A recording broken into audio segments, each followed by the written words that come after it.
once again, you have picked against Dak Prescott. And once again... I'm picking against the Cowboys. Well, but this is the kid. I've told you, this is the real deal.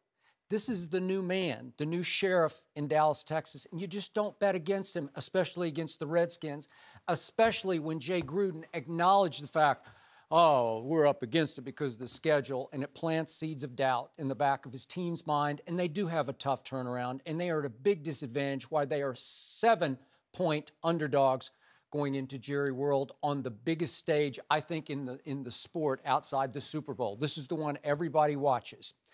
And the reason I feel for you is because week after week, you've been made so uncomfortable having to come in here on a Monday morning and having to sit in that seat and eat crow. Watch you gloat. But this time, you do get saved in one regard.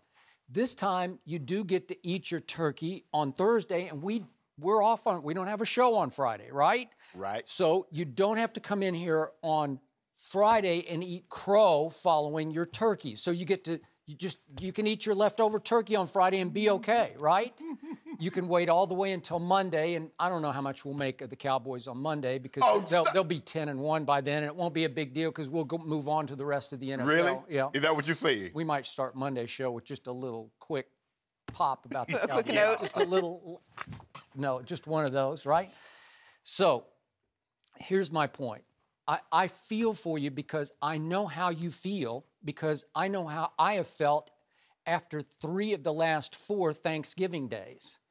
And those days were followed by the old show I was on. I had to be on Friday, all 3 of those times. And I'll just to jog your memory, RG3 and company went into Jerry World. This is going back 4 years ago, and it was 38-31 Washington over Dallas.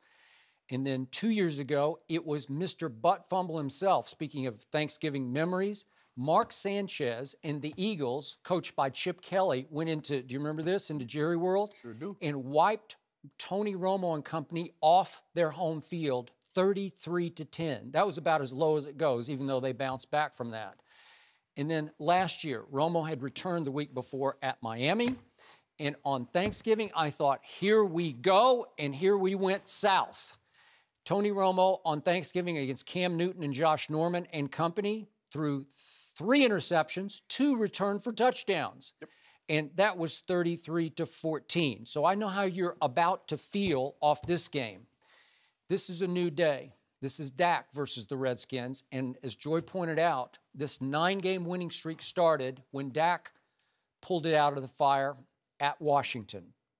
But my point about what's going to happen tomorrow is Dak had his day last Sunday against the Baltimore Ravens. You went Ravens, I went Cowboys, and Dak was the reason that they dominated the second half as he went 14 for 15 in the second half, 6 for 6 in the fourth quarter. But tomorrow is going to belong to a different guy.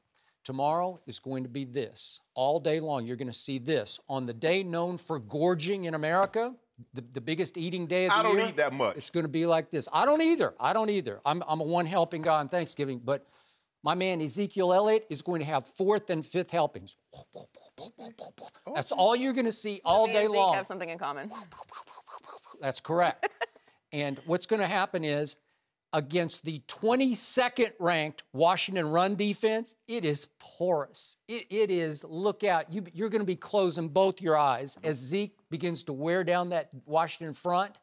I'm going to say he goes for 165 on 31 carries. Those would both be career highs. That's my prediction. 165 on 31 as Dallas wins time of possession, 36 minutes to 24 minutes. And I agree with every point you made about the Washington offense. It is potent. Yep. It is explosive. I'm looking at just the catches themselves. When I look at Jordan Reed at 49 catches and Garcon at 48 and little Crowder has 47, that's extraordinary. That's like boom, boom, boom. That's triple threat. And then obviously you throw in Deshaun because you never know when he might get loose behind you. He's got 34 catches. Vernon Davis has 14.7 yards per catch. So that's explosive. I get it. But you have to have the football to score. And the thing with Zeke the Freak is you just can't get it back. Dallas wins the game of keep away, which brings me to 3rd or maybe tomorrow 4th Cousins. I told you yesterday, he put himself in harm's way by gloating, rubbing it in literally into the hair of his GM after the game last Sunday over Green Bay. And what was it? How do you like me now? Well, I'm ready to see how I like third, fourth Cousins tomorrow because he has built expectations, as you say. Yep. He's an overachiever. I think he's going to wake up and say, why did I do that? Now I got to live up to it on the big national stage against our arch rival that he never has played well against. I can just walk you back through games. Kirk Cousins has been mostly disastrous against Dallas. Last year, my Cowboys, no Tony Romo, Matt Castle at quarterback, they won one game without Romo last year. Do you remember where it was? Washington. At Washington against Kirk Cousins, because Kirk will throw it to you.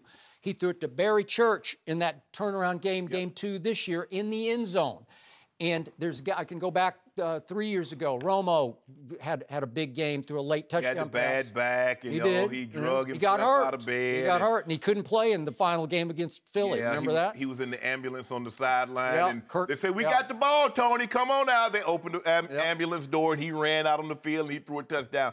I get it. DeMarco Murray to win the game. I get it. But Kirk Cousins, it seemed like he threw about 6 to us, but it was probably 2. But the point was, and is, Kirk Cousins struggles against this team because expectations rise. So I'm looking for Kirk on Thanksgiving to bless us with 2 interceptions tomorrow. And I'm looking for no turnovers from the Dallas Cowboys. I'm looking for none from Dak and none from Zeke.